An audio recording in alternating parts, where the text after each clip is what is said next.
Hello friends, welcome you all in the Breast Education Academy. I am Suchendra Deshmukh and today we are going to see the schedules of Indian Constitution.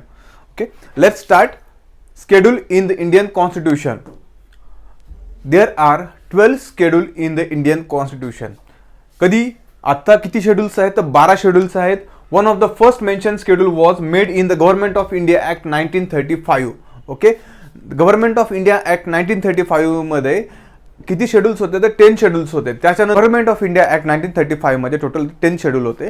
त्यानंतर कॉन्स्टिट्यूशनमध्ये आपल्या originally 8 schedule होते आणि नाव presently अमेंडमेंटने किती schedule झालेले आहेत तर total 12 schedule झालेले आहेत. कुठे?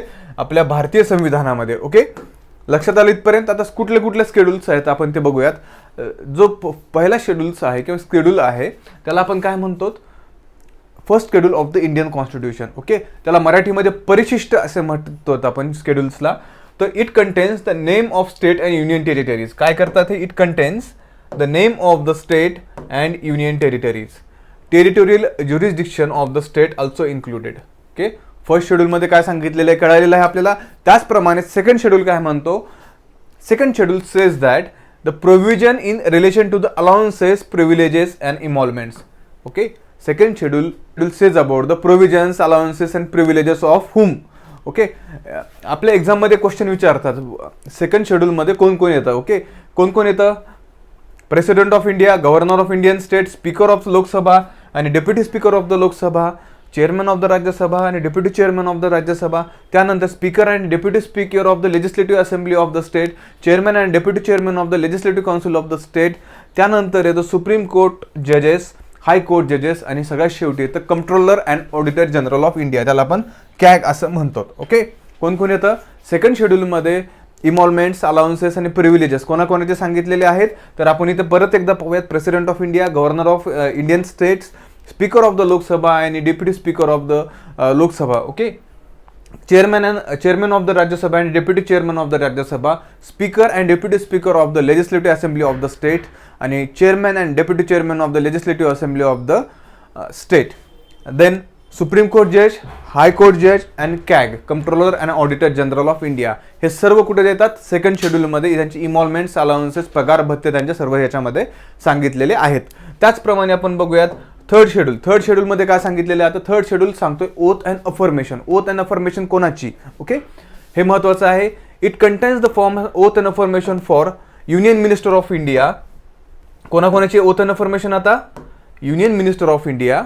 Okay, parliament to the election candidates, member of parliament एमपीची, सुप्रीम कोर्ट जजेस, controller and auditor general of India. त्याला आपण कॅग असं म्हणतो, कॅगची. त्याचप्रमाणे स्टेट हे झालं युनियन. त्याच्यानंतर state minister, state legislative council, state legislature election candidates, state legislature member and high court जजेस. कोणाची सांगतो? थर्ड शेड्यूल काय सांगतो? Oath and affirmation. ओथ बद्दल सांगतं. कोणाच्या? तर हे जे आहेत यांच्या. लक्षात राहील. परत एकदा वाचून घ्या कोणाबद्दल सांगतं. त्याचप्रमाणे फोर्थ जो शेड्यूल आहे. ओके, फोर्थ शेड्यूल कशाबद्दल सांगतो? The seats in the Rajya Sabha. म्हणजे काय आपण डिटेलमध्ये बघूया. It contains the provision of relation to the allocation of seats for state and union territory in the Rajya Sabha. कशाबद्दल सांगतात? तर स्टेट आणि युनियन टेरिटरीचे जे राज्यसभेमधले सीट असतात त्याबद्दल फोर्थ शेड्यूल आपल्याला सांगतो. त्याचप्रमाणे पाचवा शेड्यूल जो आहे तो कशाबद्दल सांगतो? ट्रायबल एरिया आणि शेड्यूल ट्राईब्स आणि शेड्यूल एरिया याबद्दल काय सांगतो? तर पाचवा शेड्यूल सांगतोय. मग काय सांगतोय तो? It contain the provision relation to the administration and control of the schedule areas and schedule tribes. लक्षात आला? Administration of schedule area and schedule tribes. त्याचप्रमाणे सहावा शेड्यूल आहे तो सुद्धा काय सांगतो? Administration of schedule area and schedule tribes in the state of ATM. म्हणजे काय आपण ते बघूयात. In the state of. सहावा शेड्यूल सुद्धा ट्राईब बद्दल सांगतो. कुठल्या स्टेटमधल्या? आसाम, मेघालय, त्रिपुरा, मिझोराम. ओके, कुठल्या? आसाम, मेघालय, त्रिपुरा आणि मिझोराम या स्टेटबद्दल सहावा शेड्यूल सांगतो. सातवा जो शेड्यूल आहे तो काय सांगतो? आपल्या ज्या लिस्ट आहे ते स्टेट, सेंटर, स्टेट आणि कॉन्करंट जे सब्जेक्ट आहे त्याचं डिस्ट्रीब्युशन हे आपल्याला 7व्या लिस्टमध्ये सांगितलेलं आहे ते बघायचं आपल्याला. कुठले सब्जेक्ट आहे, युनियन कुठल्या विषयांवरती लॉ बनवू शकतो, कायदे बनवू शकतो, ओके, किंवा ऍक्ट बनवू शकतो, हे कशामध्ये सांगितलेलं आहे. युनियन, स्टेट आणि कॉन्करंट या वेगवेगळ्या लिस्ट आहे. कॉन्करंट म्हणजे स्टेट आणि युनियन या दोन्हीचे मिक्स सब्जेक्टवरती दोघंही, म्हणजे स्टेट ही लॉ बनवू शकतो आणि युनियन ही त्याच्यावरती लॉ बनवू शकतो. ओके, त्या टाईपमध्ये 8 शेड्यूल कुठला आहे. 8 शेड्यूल सांगितलेलं आहे लँग्वेजबद्दल. ओके, आता कुठल्या ओरिजिनली किती language recognise, originally there are 18 language recognised by Indian constitution, later it become 22. Okay, originally किती आहेत तर 18 लँग्वेज कोणी सांगितलेले आहेत, इंडियन कॉन्स्टिट्यूशननी सांगितलेले आहेत. तर नंतर किती झालेलं आहे तर टोटल आत्ता 22 language recognised by Indian constitution. आता कुठल्या लँग्वेज आहेत आपण एकदा फास्ट बघूयात त्या.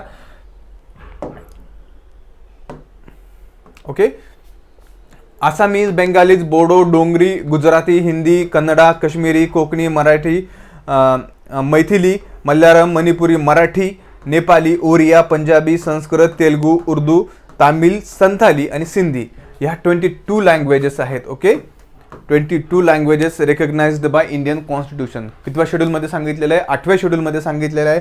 9व्या शेड्यूलमध्ये काय सांगतो आपल्याला, 9वा शेड्यूल हा सांगतो की it deals with the state acts and regulation of the deals with the land reform and abolition of zamindari. Land reform आणि ॲबॉलिशन ऑफ जमीनदारीबद्दल 9व्या शेड्यूलमध्ये आपल्याला सांगितलेलं आहे, लक्षात येईल. त्याचप्रमाणे 10वा शेड्यूल जो आहे तो आपल्याला अँटी डिफेक्शन लॉबद्दल सांगतो आहे. 10th schedule, it contains the provision relating to the disqualification of the members of the parliament and state legislature on the ground of defection. म्हणजे अँटी डिफेक्शन लॉ जे आपण आता पाहिलेलं आहे महाराष्ट्रामध्ये. ओके, ते अँटी डिफेक्शन लॉच्या अंडर येतं का नाही मला लगेच कमेंटमध्ये सांगा. ओके, 11th शेड्यूल कशाबद्दल सांगतो तर 11th शेड्यूल जो आहे तो सांगतो पंचायत राज सिस्टीम. ओके, पंचायत राज इस्टॅब्लिशमेंट झालेली आहे. It contains the provision that specify the power, authority and responsibility of the panchayats. It has 29 matter. Okay, panchayat raj बद्दल 11th शेड्यूल सांगतो आणि 12th शेड्यूल सांगतोय कशाबद्दल तर म्युन्सिपाल्टी बद्दल हा 12th शेड्यूल सांगतो आहे. लक्षात आले. 1 ते 12 शेड्यूल खूप महत्त्वाचे आहेत. नेहमी याच्यावरती MCQ मध्ये प्रश्न येत असतात. कुठल्याही तुम्ही स्पर्धा परीक्षेचा अभ्यास करताना शेड्यूल खूप महत्त्वाचे ठरतात. त्याच आपण आता क्वेश्चन काय पाहणार आहोत आणि एक ट्रिक आहे आपल्याला शेड्यूल कशी लक्षात ठेवायची. ओके, ही ट्रिक मला सुद्धा इंटरनेटवर सापडलेली आहे ती डायरेक्टली मी तुम्हाला इथे सांगत आहे. ही ट्रिक काय आहे ते tricks of the learn the schedule. आता शेड्यूल लक्षात ठेवण्यासाठी काय करायचं आहे, टीयर्स ऑफ ओल्ड PM हा शब्द आहे. Tears of old PM. बऱ्याच जणांच्या शेड्यूल लक्षात राहत नाही, मग अशा विद्यार्थ्यांनी शेड्यूल लक्षात ठेवण्यासाठी काय करायचं आहे, टीयर्स म्हणजे टेरिटरीज, ई म्हणजे इमॉल्वमेंट्स, ए म्हणजे अफर्मेशन, आर म्हणजे राज्यसभा. आता काय कळतं का नाही, आता तुम्हाला व्यवस्थित सांगतो. ओके, लक्षात द्या. असं सुद्धा इकडे माझ्याकडे टीयर्स ऑफ ओल्ड हे first, second, third, fourth, fifth, 6, 7, 8, 9, 10, 11 आणि 12. ओके, लक्षात आलं. आता हे स्केड्यूल्स आहेत आपले. फर्स्ट कुठला आहे टीयर्स म्हणजे टी म्हणजे टेरिटरीज, युनियन अँड आपण काय सांगितलं boundaries of state and union territories. Okay, E म्हणजे काय इमॉल्वमेंट्स कोणाचे आहेत, इमॉल्वमेंट्स, अलाउन्सेस अँड प्रिव्हिलेजेस आपण बघितलेली आहे लिस्ट त्यांचे. थर्ड काय आहे अफर्मेशन, ओथ अँड अफर्मेशन कशाबद्दल सांगितलेले, ओथ कोणाकोणाची आहे ते आपण सुद्धा पाहिलेलं आहे ह्याच्यामध्ये थर्डमध्ये. ओके, आर TEA आर म्हणजे काय तर seats in allocation of the seats of the union territory and state in the Rajya Sabha. हे कशामध्ये बघितलं, राज्यसभेचे आपण सीट्स बघितलेले आहेत कशामध्ये 4th शेड्यूलमध्ये. 5 आणि 6 शेड्यूल कशाचा आहे आपला ट्रायबलचा आहे. ओके, 5व्या शेड्यूलमध्ये काय बघितलेलं आहे शेड्यूल एरियाज बघितलेले आहेत. ओके, आणि 6व्या शेड्यूलमध्ये आहे स्पेसिफिकली काय आहेत ऑदर शेड्यूल एरिया. म्हणजे ऑदर शेड्यूल एरिया कुठले आहेत AMTM, Assam, Meghalaya, Tripura, Mizoram. Okay, state लक्षात राहतील. त्याचप्रमाणे 7वा जे शेड्यूल आहे त्याच्यामध्ये 3 लिस्ट आहेत, list divided between the union, state and concurrent. 8वा शेड्यूल कुठला आहे language recognised by our Indian constitution. Indian कॉन्स्टिट्यूशनने ओरिजिनली 18 लँग्वेज रेकग्नाइज केलेल्या आहेत. त्यानंतर त्या टोटल 22 लँग्वेजेस सध्या आहेत कशामध्ये सांगितलेलं आहे ते 8व्या शेड्यूलमध्ये. 9वा शेड्यूल काय सांगतो आपल्याला तर 9वा शेड्यूल आपल्याला सांगतो की abolition of zamindari. Okay, abolition of जमीनदारीबद्दल सांगतोय आणि लँड रिफॉर्मबद्दल सांगतोय. लक्षात येत आहे 9वा शेड्यूल. त्याच्यानंतर 10वा जो शेड्यूल आहे अँटी डिफेक्शन लॉ म्हणजे डिफेक्शनबद्दल सांगतो 10वा शेड्यूल. 11वा जो आहे पंचायतबद्दल सांगतो आणि 12वा जो आहे म्युन्सिपाल्टीबद्दल सांगतो. लक्षात आलं शेड्यूल किती बघितले तर आपण 12 बघितलेत. लक्षात कशी ठेवायची ही ट्रिक तुम्हाला सांगितलेली आहे. त्याचबरोबर तुम्हाला मी आता पुढे काही क्वेश्चन विचारतोय आणि त्याच्या तुम्ही लगेच आन्सर मला फटाफट द्या. चला लवकर. हा एक question, how many schedules are the Indian constitution there is in India. 12 schedules आहेत. ओके, त्या 12 शेड्यूलमध्ये मग कुठले कुठले शेड्यूल येतात ते आपल्याला परत सांगायचं याच्यामध्ये. नेक्स्ट बघूयात आपण, which schedule contains the provision for administrative and control of the schedule area in the several state. Directly answer आहे, स्ट्रेट फॉरवर्ड आहे. कुठला आहे सांगा लवकर कमेंटमध्ये, सांगा लवकर. चला कुठला आन्सर आहे तर आन्सर बी. ओके, 5th शेड्यूल लक्षात येईल. त्यानंतर next, match the following. Okay, आता हे शेड्यूल्स आहेत आणि याच्यामध्ये काय प्रोव्हिजन्स आहेत ते दिलेले आहेत. आता डायरेक्टली आपण बघूयात. 10th शेड्यूल आहे. ओके, कसं बघायचं तुम्हाला, disqualification of the grounds of defection. इथं असं दिलेलं आहे, थोडंसं मिसमॅच झालेलं आहे. नेक्स्ट बघूयात आपण, हेच आहे ना. ओके, 10th शेड्यूलमध्ये काय डिफेक्शन म्हणजे ह्याचा आन्सर काय बी. 10व्याचं बी, इथं कुठे बी म्हणजे ह्याचा आन्सर बी येणार. ओके, थोडक्यात मग कसं आहे ते बघूयात आपण. ह्याचा आन्सर बी असं काढायचं एक्झाममध्ये. ओके, जर येत नसेल तर बाकीचं अशा सुद्धा आपल्याला MCQ मध्ये आपण असं सुद्धा मार्क्स मिळू शकतो. 1-2 आन्सर येत असतील तरी, पण सगळ्यात MCQ मध्ये हे पॉसिबल होत नाही. काही स्पेसिफिक MCQ मध्ये जसं काही इथे दिलेलं आहे त्या टाईपमध्ये पॉसिबलची शक्यता असते.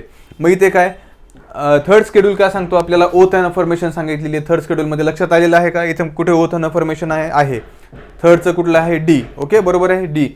त्याच्यानंतर 9th शेड्यूलमध्ये काय सांगितलेलं आहे, 9th शेड्यूलमध्ये काय सांगितलेलं आहे आपल्याला, validation of certain acts. Okay, कशाचं सांगितलेलं आहे 9th शेड्यूलमध्ये काय म्हणलं, validation of certain acts and ॲबोल्युशन of the Zamindari system. हे 9th शेड्यूलमध्ये सांगितलेलं आहे. त्याचप्रमाणे 4th शेड्यूलमध्ये काय सांगितलेलं आहे, the seats allocation in the Rajya Sabha हे सांगितलेलं आहे. 4th शेड्यूलमध्ये कुठे allocation of the seats in upper house म्हणजे राज्यसभा. ओके, अप्पर हाऊस म्हणजे राज्यसभा, लोअर हाऊस म्हणजे लोकसभा, हे एवढं सगळ्यांना माहिती असेल. ओके, त्याच्यानंतर 10व्या शेड्यूलमध्ये अँटी डिफेक्शन लॉ, हे सर्वांना आता माहितीच झालेलं आहे. या गोष्टी आपल्याला ह्या क्वेश्चनमध्ये सांगितलेल्या आहेत. त्याच्यानंतरचा नेक्स्ट क्वेश्चन बघूयात, 6th schedule, 2nd schedule, 12th schedule, 5th schedule. Okay, आता कुठले 6th शेड्यूल काय सांगा बरं, 5वा आणि 6वा काय सांगतो, ट्रायबल एरियाबद्दल सांगतो. 6 स्पेसिफिकली AMTM बद्दल सांगतो. ओके, आसाम, मेघालय, त्रिपुरा, मिझोरम म्हणजे कुठला 6th शेड्यूलचं बी आन्सर आहे. 2nd शेड्यूल काय सांगतोय, अफॉर्मेशन, बरोबर आहे नाही. 2nd कुठला सांगतोय, इमॉल्वमेंट्स, अलाउन्सेस आणि प्रिव्हिलेजेस. लक्षात राहील तुमच्या, हे 3 सांगतोय. इथे कुठे power of authority of municipality, हे power of authority of municipality कुठला शेड्यूल सांगतोय, पंचायत आणि म्युन्सिपाल्टी. ओके, म्युन्सिपाल्टी हा 12th शेड्यूल आहे, पंचायत हा 11th शेड्यूल आहे. त्याच्यानंतर 2nd शेड्यूल कुठे गेला,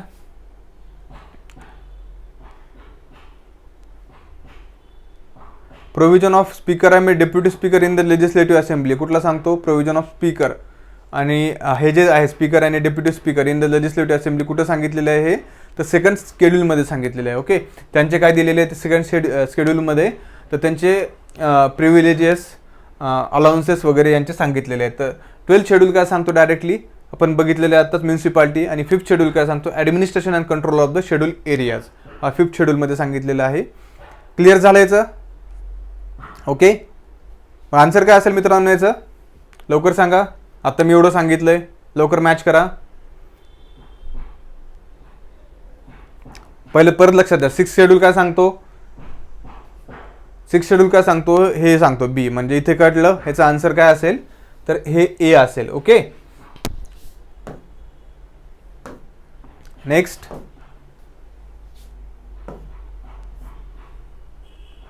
ओके, हे आपले क्वेश्चन पाहिलेले आहेत आपण शेड्यूलवरती. मला वाटतं हे शेड्यूल तुम्हाला संपूर्ण कळाले असेल, सोपे आहेत. फक्त 2nd आणि जो 3rd शेड्यूल आहे त्याच्यामध्ये थोडंसं कोणाच्या ओथ अँड अफर्मेशन आहे 3rd शेड्यूलमध्ये, आणि 2nd शेड्यूलमध्ये कुठले इमॉल्वमेंट्स, अलाउन्सेस कोणाकोणाचे आहे तेवढं फक्त लक्षात ठेवा. लँग्वेज रिकग्नाइज्ड बाय कॉन्स्टिट्यूशन कुठला शेड्यूल आहे, 8वा शेड्यूल आहे. 7वं कुठला, युनियन आणि स्टेट आणि कॉन्करंट लिस्ट आहे. 5वा कुठला आहे, 5वा आणि 6वा हे जे आपले शेड्यूल एरिया आणि शेड्यूल ट्राईबसाठी आहेत, 5वा आणि 6वा. 4था राज्यसभासाठी आहे. 3रा जो आपलं शेड्यूल आहे किंवा शेड्यूल आहे तो कशासाठी आहे तर 3rd शेड्यूल कशासाठी आहे सांगा लवकर. ओथ अँड अफर्मेशन आहे. सेकंड शेड्यूलमध्ये काय सांगितलेलं आहे थोडक्यात प्रिव्हिलेजेस अलाउन्सेस सांगितलेले आणि फर्स्ट काय सांगतो युनियन अँड स्टेट. ओके, हे झाले आपले शेड्यूल. लक्षात राहतील तुम्हाला. एकदम सिंपल आहे. परत एकदा लक्षात येत नसतील तर परत एकदा माझा व्हिडिओ बघा, त्याच्यामुळे तुम्हाला संपूर्ण क्लिअर होऊन जाईल. अशाच नवीन व्हिडिओसाठी ब्रेस एज्युकेशन अकॅडमीचं चॅनल सबस्क्राईब, लाईक आणि शेअर करा. धन्यवाद.